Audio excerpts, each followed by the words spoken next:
Boa tarde, boa noite a todos vocês. Saúde. Eu venho tentar explicar para vocês o que está acontecendo com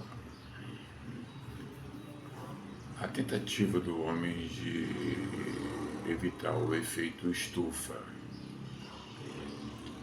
Várias vertentes de ações e reações a esse efeito estão sendo estudadas no mundo hoje por várias universidades, vários teóricos, vários pensadores, vários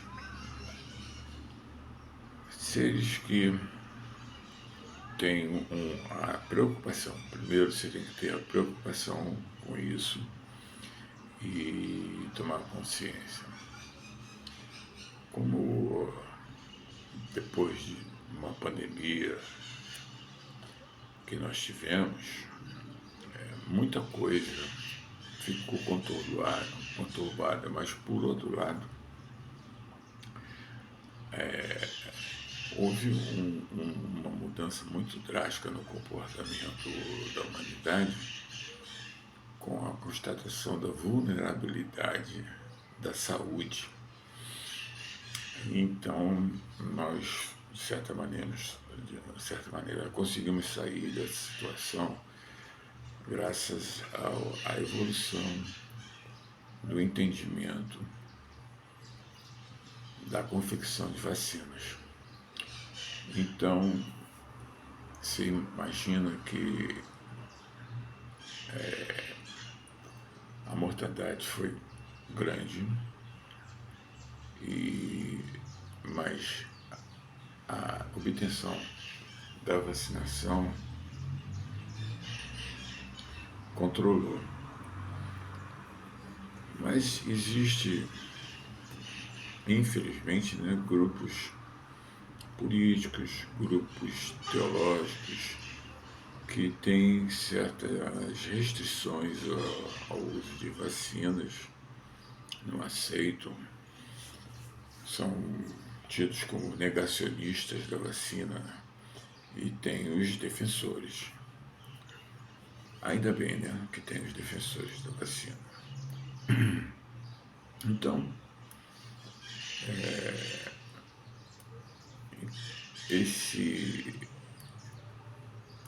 assunto da poluição,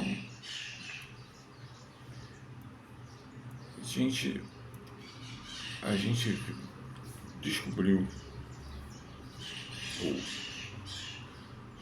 os técnicos, engenheiros, estudiosos, químicos, principalmente os químicos, e descobriram várias maneiras de lidar com isso.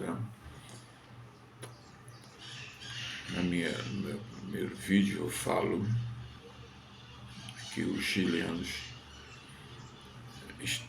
enveredaram pelo caminho da confecção de combustível sintético. Bom, e o que isso geraria? Então, qualquer país pode.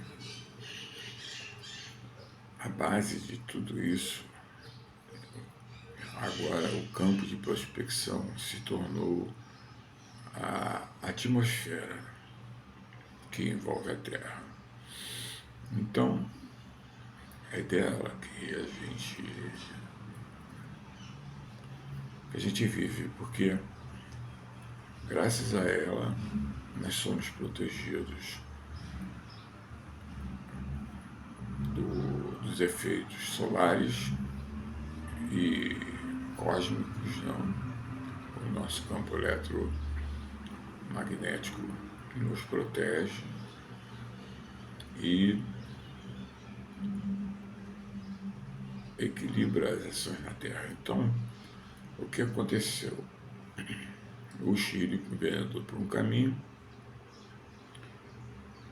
e a prática deles de tirar o gás carbônico da atmosfera, hidrolisá-lo e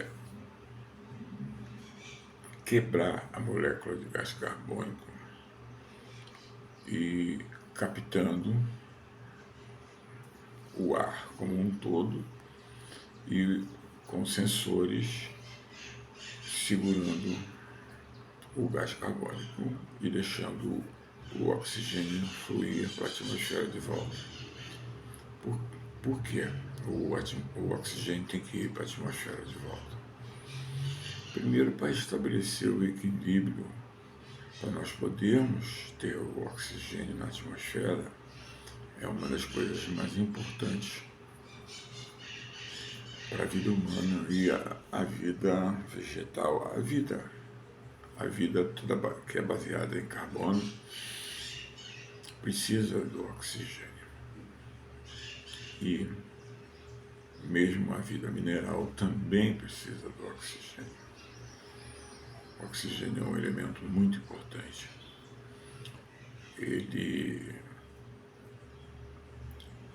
Eu vou dizer primeiro, depois eu vou dizer o que fizeram.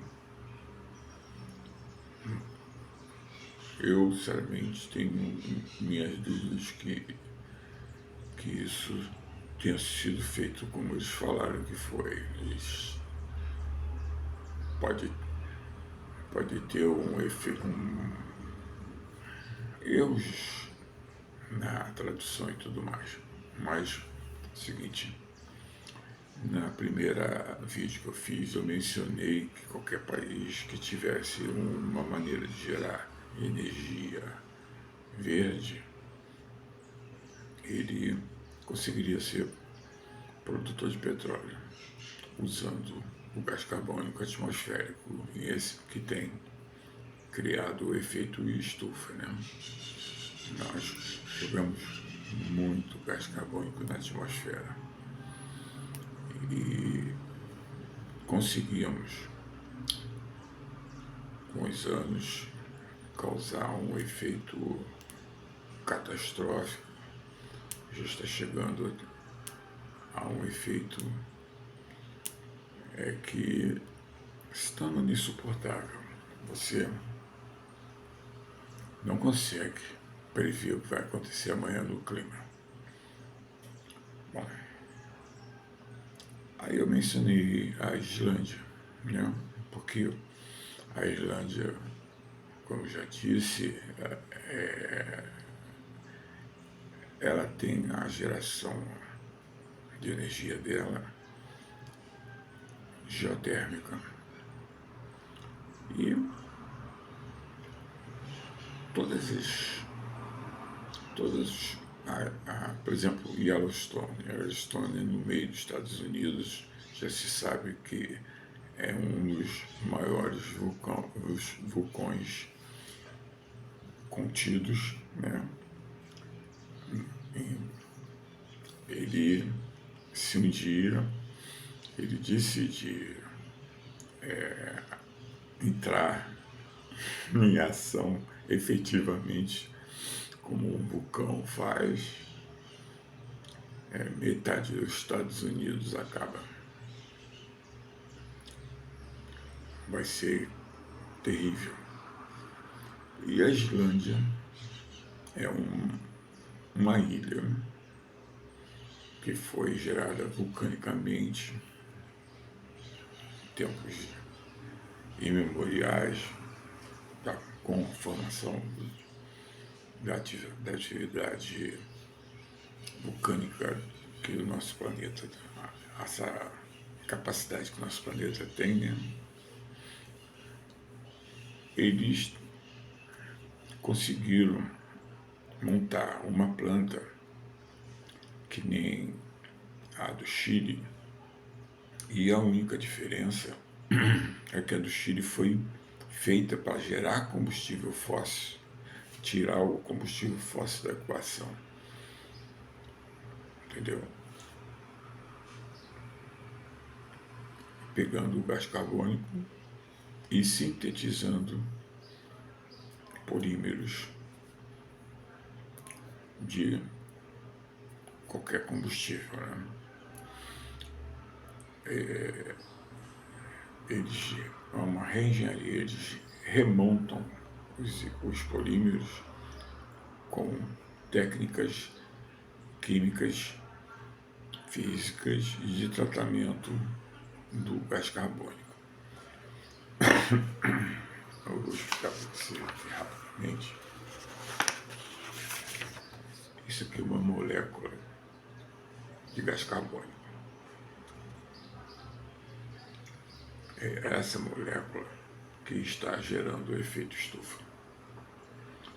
Vocês podem ver que esse C é o carbono, os dois O's são o oxigênio, e nessa molécula, nessa forma, está criando o efeito estufa. Agora, o gás carbônico é necessário, sob controle, nos níveis que a natureza determinou, não fomos nós, o equilíbrio das árvores, dos vegetais, porque eles conseguem, através da fotossíntese, transformar o gás carbônico em oxigênio, retornando ele para a atmosfera, e o carbono, que a gente pode chamar de seu vilão, né, do efeito estufa, ele é absorvido como alimento pela planta, pelo vegetal, qualquer vegetal, desde o maior ao menor, microbactérias, coisas, até uma sequoia, ele consegue, pela fotossíntese, né, fazer a limpeza. Bom, eu não vou entrar nesse assunto de fotossíntese agora, porque eu vim para falar justamente desse problema na Islândia, que, como ela é uma ilha vulcânica, ela foi formada pela grande falha tectônica que tem que chama Mesoatlântica, que corta o Oceano Atlântico de sul até a Groenlândia, e essa ilha se formou, e a atividade vulcânica nela é muito ativa. E a atividade vulcânica é uma das responsáveis pela criação do efeito estufa, né? O gás carbônico entrou no mundo através das atividades vulcânicas antes de haver qualquer tipo de vida na Terra. E a presença dele, nos níveis que se estabeleceram, os primórdios, levou a permitir que a vida surgisse no planeta. Então, vejam só, se a natureza, pode-se dizer na sua sabedoria, porque quando a gente olha para a natureza, a gente se encanta, né? Então, os islandeses criaram a maior usina de captação de gás carbônico atmosférico e execração desse gás carbônico da atmosfera para baixar os níveis do efeito estufa. A intenção é muito boa, isso aí não tem como discordar.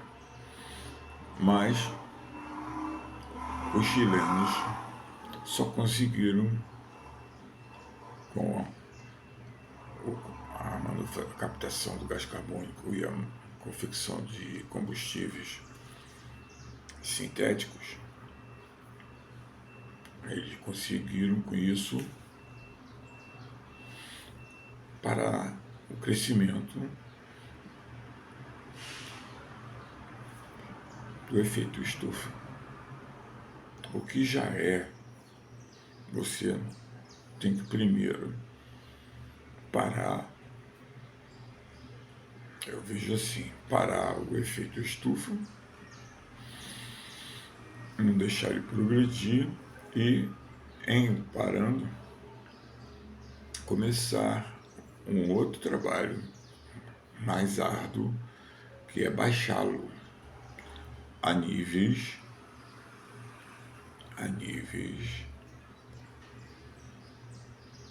pré-revolução,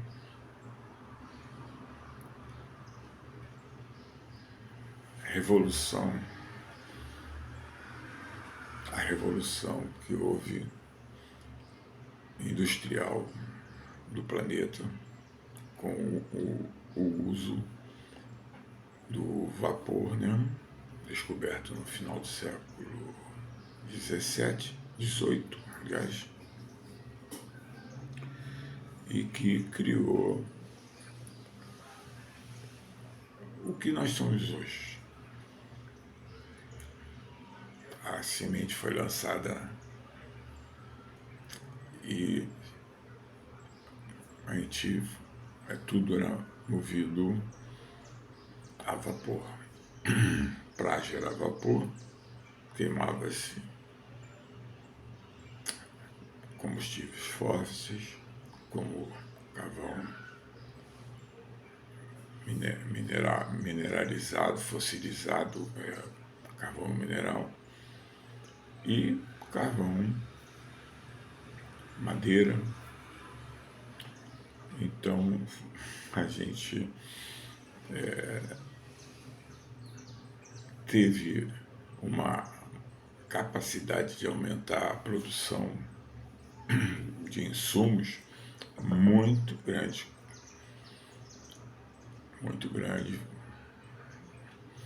transporte, navegação marítima, transporte terrestre, confecção de insumos, de produtos, fábricas, prospecção, tratores para mas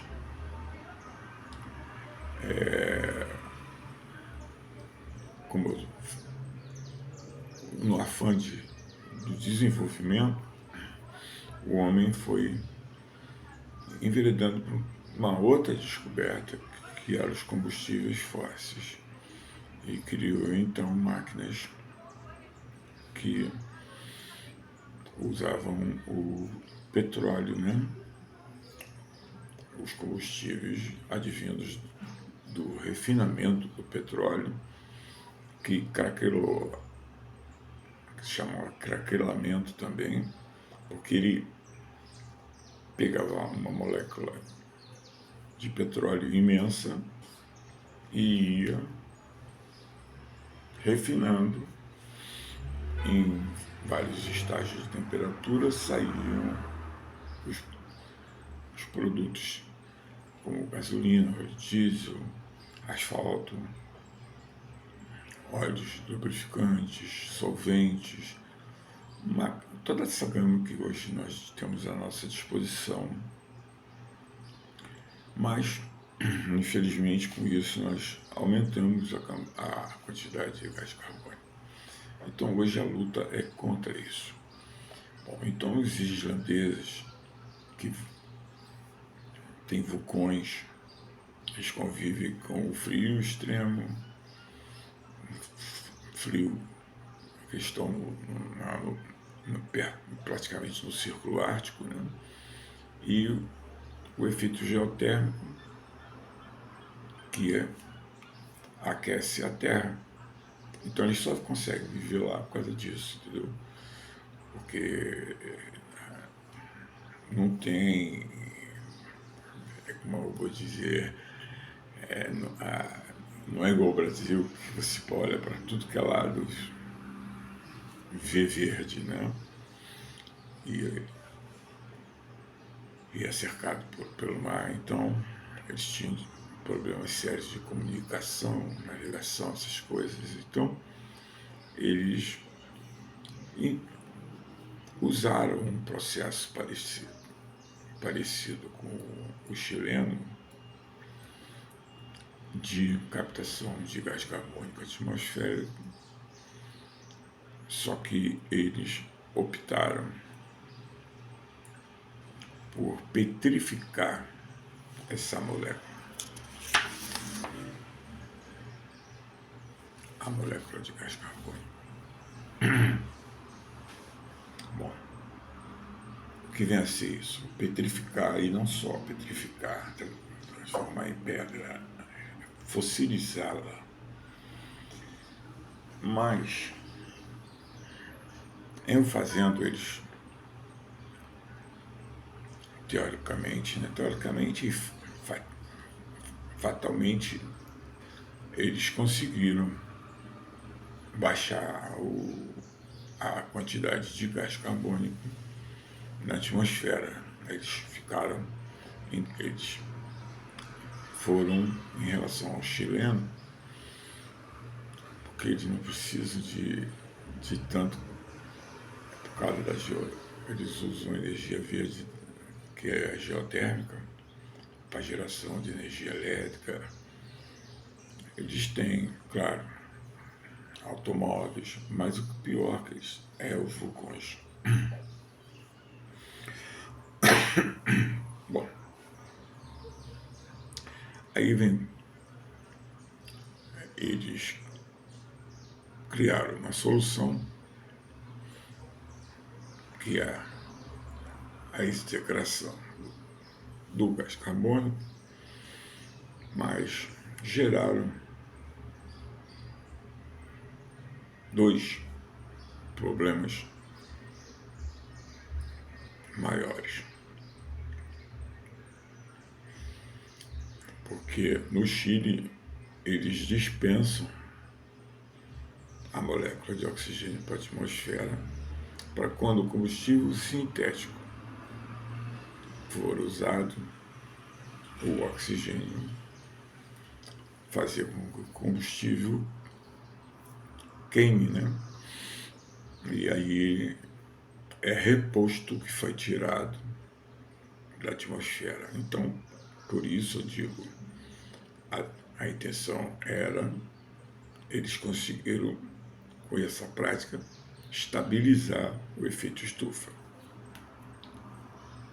Não a nível mundial ainda, porque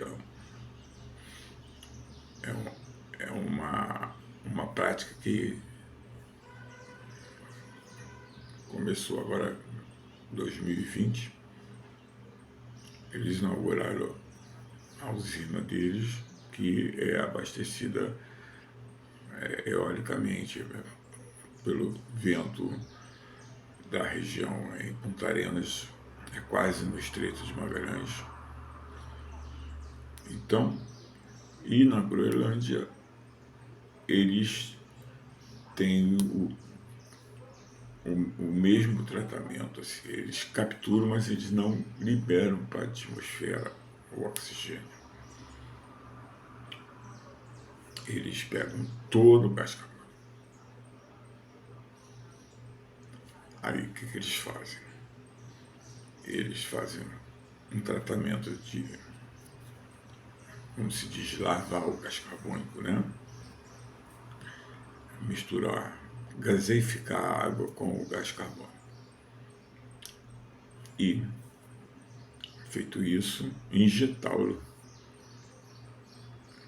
na lava de basalto, já entrando em estado de solidificação, depois de ter saído da atividade vulcânica. Eles conseguiram capturar o gás carbônico e confiná-lo no basalto abundante na Finlândia. Então, dessa forma, eles planificaram o gás carbônico. Ora, com isso, eles criaram uma solução e mais dois problemas atmosféricos. Essa molécula de gás carbônico tem 2 átomos de oxigênio. Então a captura foi total. Eles capturaram o gás carbônico e capturaram o oxigênio. Bem, eles petrificaram a molécula de gás carbônico e fossilizaram, injetando ela de volta nas fendas e devolvendo a camadas mais profundas da Terra, lá na Islândia, e criaram um fóssil, fossilizaram também o combustível e o oxigênio. Fossilizaram, o que eu digo, o resto do combustível queimado, que é o gás carbônico, e fossilizaram toda a molécula. Então, esse processo tira o gás carbônico da atmosfera, mas tira também que a molécula de gás carbônico, 2/3 dela é oxigênio, e o oxigênio é imprescindível. Eles não devolveram para a atmosfera o oxigênio. Então eles criaram 2 problemas.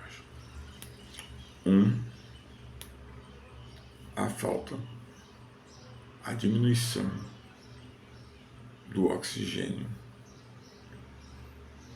na atmosfera. E o segundo fator é que o oxigênio, como um gás, a molécula dele são 2 átomos de oxigênio. Ele se espraia pela atmosfera e nas camadas mais altas da nossa atmosfera ele é excitado, ele é, como eu vou dizer, eletrificado agitado pela radiação ultravioleta vinda do Sol. E quando isso acontece, a molécula de oxigênio se transforma em ozônio, que é uma molécula temporária e que é constituída. Por que ela é temporária? Porque ela só está presente na presença do ultravioleta. Então há uma formação de a molécula vira 3 átomos. E com isso, obra da natureza. E com isso, nós somos poupados de tomarmos um banho de excesso de radiação ultravioleta, que é altamente cancerígeno. Então,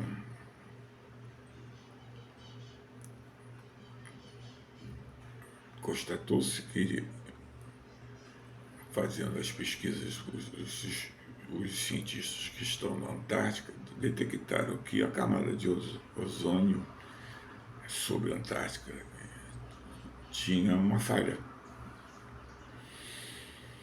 muito grande e alertaram a comunidade mundial do fato que isso prejudicaria a vida na Terra, podendo chegar a ponto de ter mutações genéticas e a proliferação de doenças de pele, doenças físicas como o câncer, né? Porque as nossas moléculas do nosso organismo, principalmente da pele, seriam submetidas a uma radiação mais alta que o ozono impede.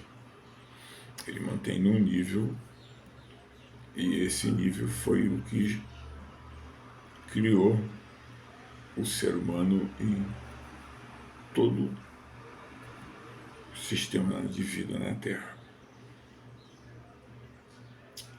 Então, a parte ruim foi exatamente essa. Eles fossilizaram também o oxigênio.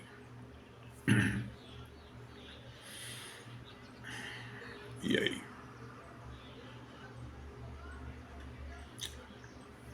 Bom, é um problema? É. Mas está sucinto a Islândia. Mas a ideia, segundo é ser disso pela imprensa e tudo mais, eles pretendem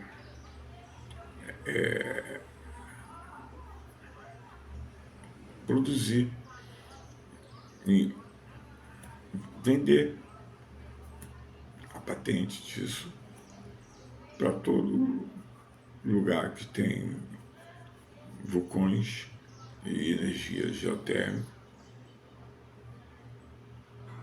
Ora, aí bicho vai pegar, porque vai haver um desequilíbrio. Nós vamos tirar esse processo, nós vamos baixar o gás carbônico, vamos, mas concomitantemente com isso nós vamos baixar também os níveis de oxigênio na atmosfera e do ozônio, o ozônio, que nos protege da radiação ultravioleta. Então isso me causou espanto, porque não são pessoas leigas que desenvolveram esse processo, e mesmo assim eles enveredaram por esse caminho e estão seguindo e tentando difundir essa prática no mundo afora.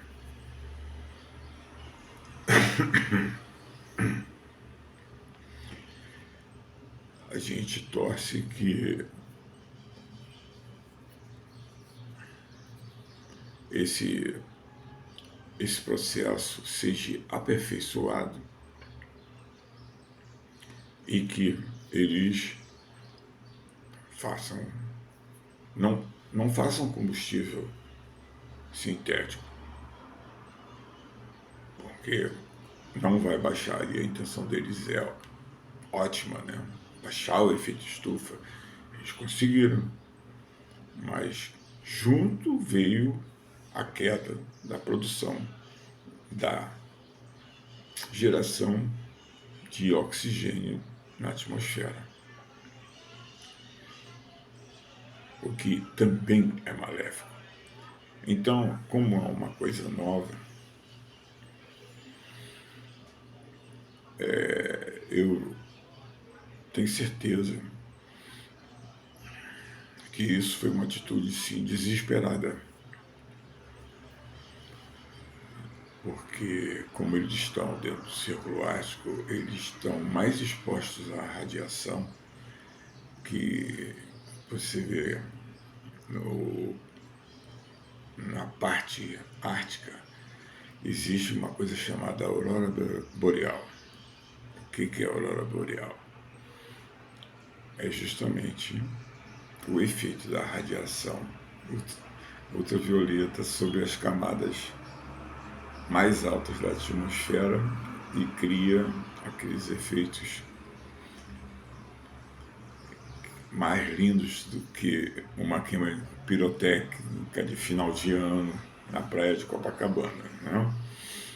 Que quem já viu uma aurora boreal ou uma aurora astral, a astral é mais difícil de se ver porque a Antártica é quase que uma reserva mundial. Lá não é para ser povoado, lá é um campo de pesquisa. Bom, inclusive a Antártica tem um tratado mundial que ela pertence ao mundo. Inclusive criou-se nos meridianos extremos dos países um espelhamento na Antártica e determinou-se que da Antártica pode ser explorada por quê? Por qual país? O Brasil, por ser enorme, tem uma boa faixa lá. Os Estados Unidos, a Rússia,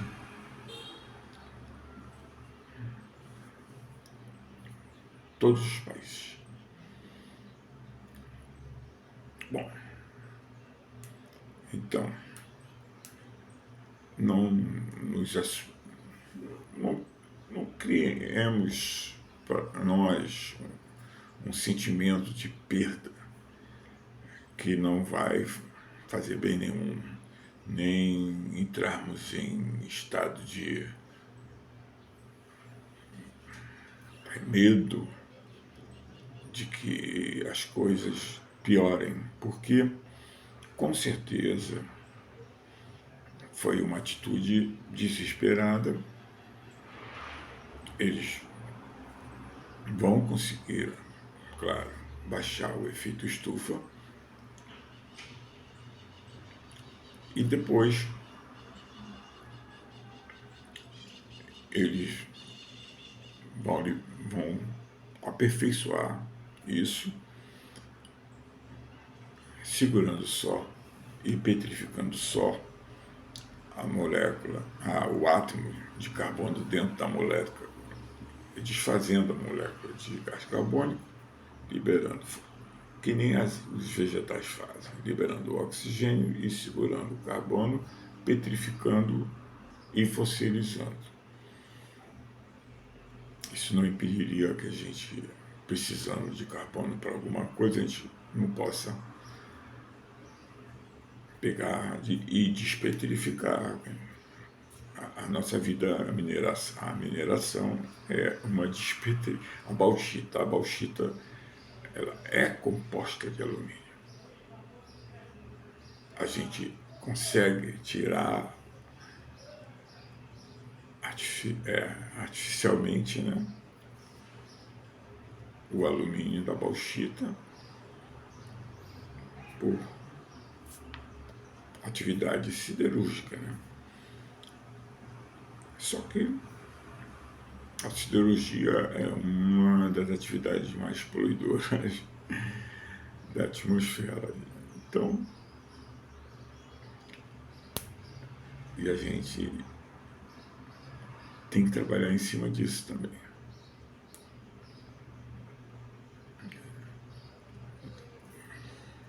Colocando por exemplo, se de colocar na saída das chaminés de toda siderúrgica no mundo.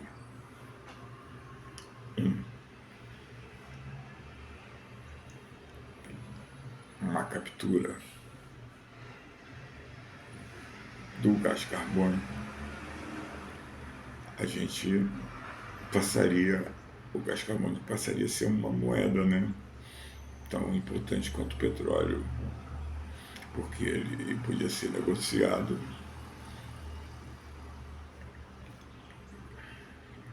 para quem quisesse o gás carbônico, ou para fazer combustível, ou para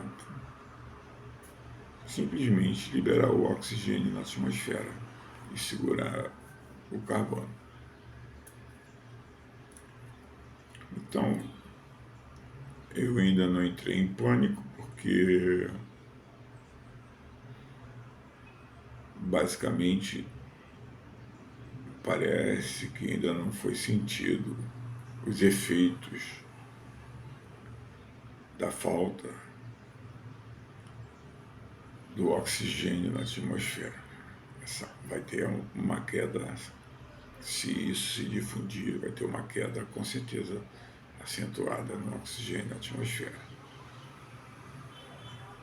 Isso não tem como evitar. Agora, como eu já disse, eu vejo isso como um ato desesperado e que vai ser revisto. E eles vão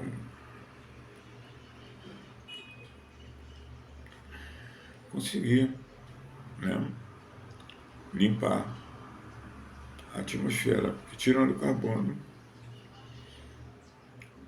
o oxigênio não tem com que se combinar, não há combustão. E aí o oxigênio fica na atmosfera. O certo seria nós replicarmos o que os vegetais fazem, que é o processo de fotossíntese. Só que o mundo vegetal é um mundo próprio. Ele encontrou ele é anterior à vida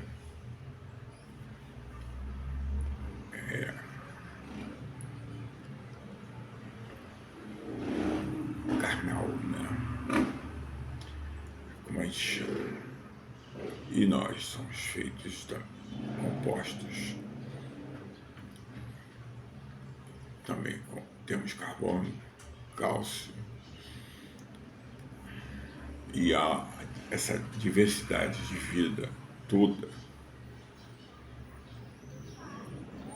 deve-se justamente à existência da fotossíntese que os vegetais adquiriram com um aprimoramento genético, né? É tipo uma certa inteligência intrínseca. A natureza, ela possui como se fosse uma inteligência intrínseca. Ela sempre busca o equilíbrio. Onde está desequilibrado, ela busca uma maneira de compensar.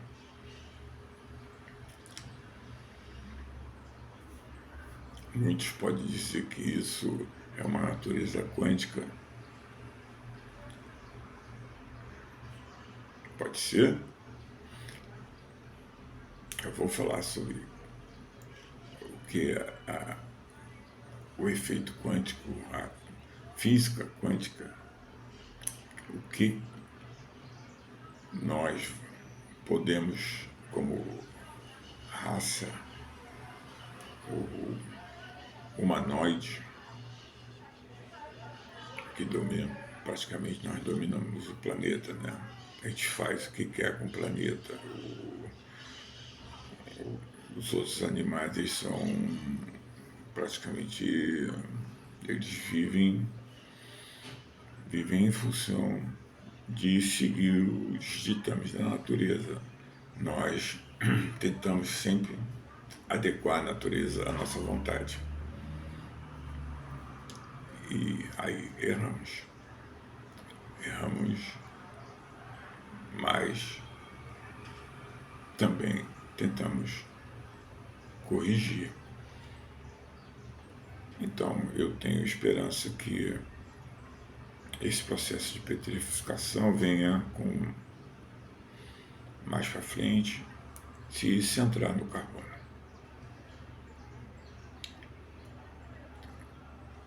Então não há razão, eu não vejo hoje razão para pânico, porque o efeito estufa vai despencar, e se a gente parar de desmatar, de tirar a árvore das nossas vidas, a gente vai ter problemas sérios. A gente, como humanos, a gente tem que reconhecer que os vegetais, eles são os mentores da vida da gente, né? Eles aqui nos alimentam, que nos fornecem desde os primórdios a maneira de nós nos aquecermos, cozinharmos os alimentos, porque o homem pré-histórico, antes dele conhecer, ele conhecia o fogo, tinha muito mais atividade vulcânica na Terra naquela época, e o vulcão queimava florestas, planícies, com a lava, e criava a terra, né? Onde era o Havaí, disse que a cada 1000 anos o Havaí ganha uma ilha no arquipélago deles, e que um dia o Havaí vai chegar no Japão, porque ele está seguindo a cadeia, o cinturão de fogo do Pacífico. Então, isso quando eu estava estudando, os professores de Química e Física brincavam muito com isso, que o Havaí, a tendência do Havaí é chegar no Japão. Bom, agora brincadeiras à parte, que a gente tem que desanuviar uma notícia dessa, a gente tem que tentar assimilar e ter a esperança que isso seja passageiro, né?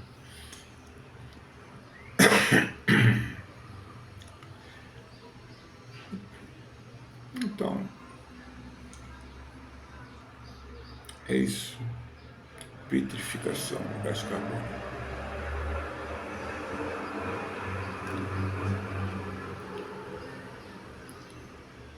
A gente tem que petrificar o carbono, gente.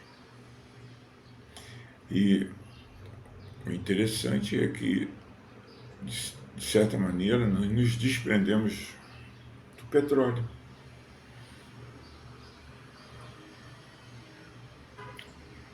É muito mais barato nós capturarmos o gás carbônico da atmosfera e transformar em combustível do que prospectar combustível. E, como eu já mostrei no meu segundo programa, a composição, como é feita a destilação, que temperatura, como é feito o refinamento do petróleo para usar, chegando até o gás GLP, que a gente usa para cozinhar no fogão, mas já tem hoje, os japoneses e os coreanos se incumbiram de criar jeitos elétricos de você cozinhar. Então, claro, se a geração de eletricidade deles não for verde, você está evitando ali de respirar gás carbônico enquanto cozinha, porque você não tem fogo, você só tem o calor gerado pela resistência. Gera, claro, gás carbônico, mas níveis irrisórios.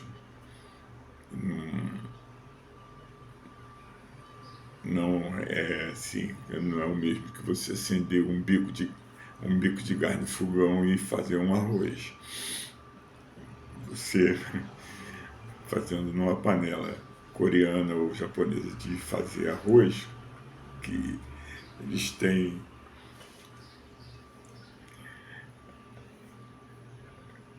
vamos adivinhar a notícia. Ele tinha uma brincadeira. Por que o japonês, o oriental no caso, né, a alimentação, o básico da alimentação deles é o arroz? Aí se pergunta, poxa, como que geneticamente o japonês, as diferenças físicas, né, surgiram as raças, né? O humanoide foi sofrendo mutações, tudo regido pela região que ele mora, pelo que ele come, com o lugar que ele vive, a incidência solar que ele sofre. Tudo é uma causa e efeito. Toda causa tem um efeito. E todo efeito é por uma causa. Então aqui a gente já deu esse exemplo. Por causa do efeito estufa, nós estamos criando dois outros efeitos. Extinção do oxigênio na atmosfera e extinção da camada de ozônio na atmosfera também. Mas, voltando ao assunto, por que principalmente o chinês, né, que a gente vai, como é que a gente vai correr com um país que tem 2 bilhões e 600 milhões de habitantes? Então, diz que tudo começou com a alimentação com arroz. Porque todo dia que a criança chinesa sentava para comer, tinha uma cuia de arroz.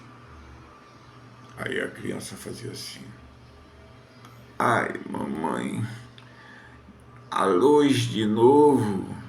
E com o tempo de tanto fazer isso, o cérebro assumiu que esse ser humano que se alimentava de arroz tinha que ter os olhos assim, e assim ficou, né? Eu espero que eu tenha, pelo menos, dado um final agradável para uma notícia tão pesada como a que eu passei. Muitos já devem conhecer essa brincadeira e eu eu sou solidário com vocês e aceito críticas nos comentários, mas eu senti necessidade de trazer algo que nos faça rir, não chorar perante uma notícia, uma constatação que, repito, é meio desesperada, vai baixar o efeito estufa, mas vai ser reconhecido aqui o vilão é o carbono, e até lá também espero que já em laboratório é feita a fotossíntese. Então é questão de tempo. E aí vem a física quântica nos ajudar, nos socorrer, para que nós consigamos resolver essas equações para fazer a produção sintética, como as árvores fazem, do oxigênio voltar à atmosfera e nós controlarmos a níveis. Nós precisamos do gás carbônico para ter conforto térmico na Terra também, né? Ele não está aí de graça, ele está aí porque a natureza colocou.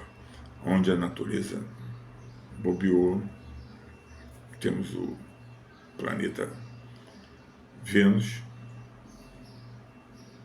que brilha tanto que sempre foi confundido como uma estrela, né? Ora matutina, ora vespertina. Porque na órbita de Vênus, em torno do Sol, coincidentemente com a órbita da Terra, ele passa à frente da Terra e nós o vemos antes do amanhecer. E quando a Terra passa, nós o vemos ao anoitecer.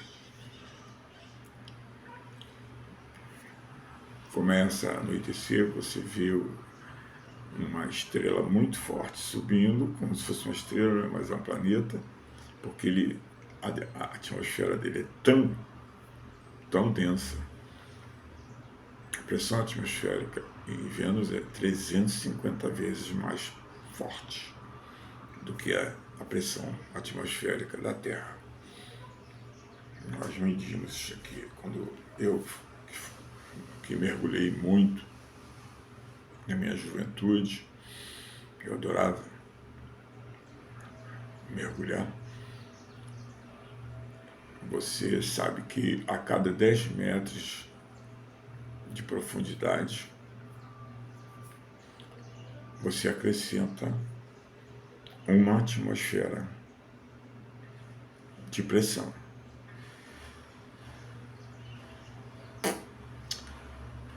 Por isso, o mergulhador nunca pode mergulhar sozinho, ele tem que estar sempre bem equipado, ele tem que estar... o mergulho de apneia, você leva o teu oxigênio ao limite, né? Oxigena seu sangue, se prepara para um mergulho de apneia, oxigena bem, respira profundamente durante 1 hora. Com isso você vai capacitar teu corpo a mergulhar sem auxílio de tanque de oxigênio, que é o que a gente chama de apneia, que é o que vai acontecer com a gente se o oxigênio sossobrar na atmosfera, nós vamos todos